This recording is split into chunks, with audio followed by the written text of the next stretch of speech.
Hey everyone, let's talk about something that's been buzzing in the tech world, Google's upcoming Pixel 11 lineup. Now, I know Samsung just dropped a bunch of new phones, but don't sleep on Google. They're about to throw their hat into the ring with a Made by Google event on August 12th, and honestly, I'm curious to see if they can outdo themselves this time. Here's the thing, Google has always been a bit of an underdog in the smartphone game, right?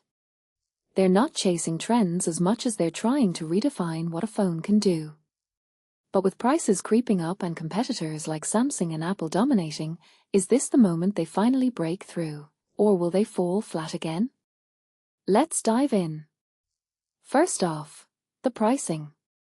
The leaks suggest the base Pixel 11 is $899, the Pro is $1,099, the Pro XL is $1,299, and the foldable Pro Fold is a jaw-dropping $1,899.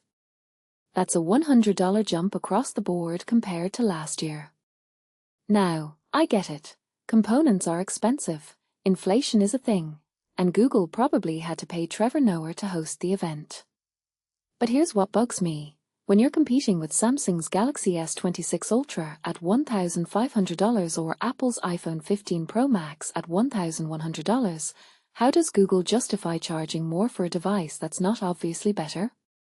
Is this a move to position the Pixel as a premium brand, or are they just trying to offset the cost of integrating that fancy highlight feature? I'm leaning toward the latter, but I'll be watching closely to see if the features match the price tag.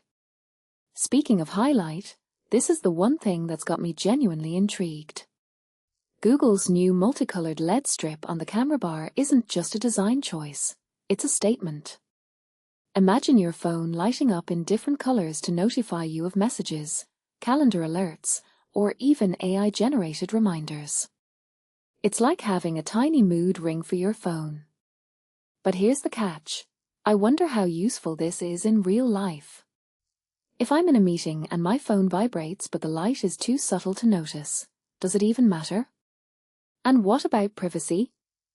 If the light is always on, does that mean Google is tracking more data than ever? I'm torn between thinking it's a cool gimmick and worrying it's another way for big tech to collect more of our attention.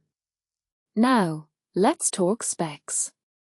The base Pixel 11 is rumored to have a 6.3-inch OLED screen, 12/16 GB RAM, and a 4,985 mAh battery. But wait, there's no telephoto lens. That's a big deal. Why would Google remove a camera feature from the base model? Is this a cost-cutting move, or are they shifting focus to AI photography? And then there's the foldable Pro Fold.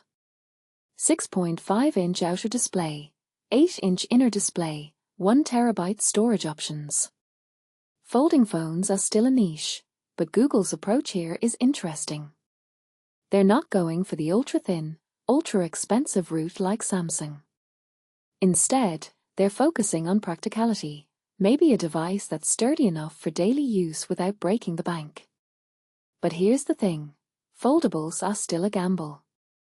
If the hinge fails, or the screen cracks, it's not just a $1,899 phone, it's a $1,899 paperweight.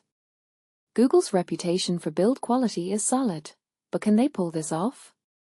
I'm rooting for them, but I'm also reminded of the early days of the Pixel Fold, which had some reliability issues. Time will tell. Looking at all this, I can't help but think about what this says about the smartphone industry as a whole. We're in a weird spot where hardware specs are maxed out, and the next frontier is AI integration. Google's highlight and AI zoom features are attempts to differentiate themselves, but are they enough? Or are we just going to keep seeing incremental updates with bigger price tags? I'd love to see Google take more risks, maybe a radical redesign, or a new form factor that doesn't just follow Apple's lead. But for now, the Pixel 11 feels like a safe bet. It's not groundbreaking, but it's polished, and that might be exactly what the market needs right now. So, what do you think? Are you excited for the Pixel 11? Or are you waiting for something truly revolutionary? Drop your thoughts in the comments below. And if you enjoyed this breakdown, hit that like button and subscribe for more deep dives into the tech world. Until next time, stay curious.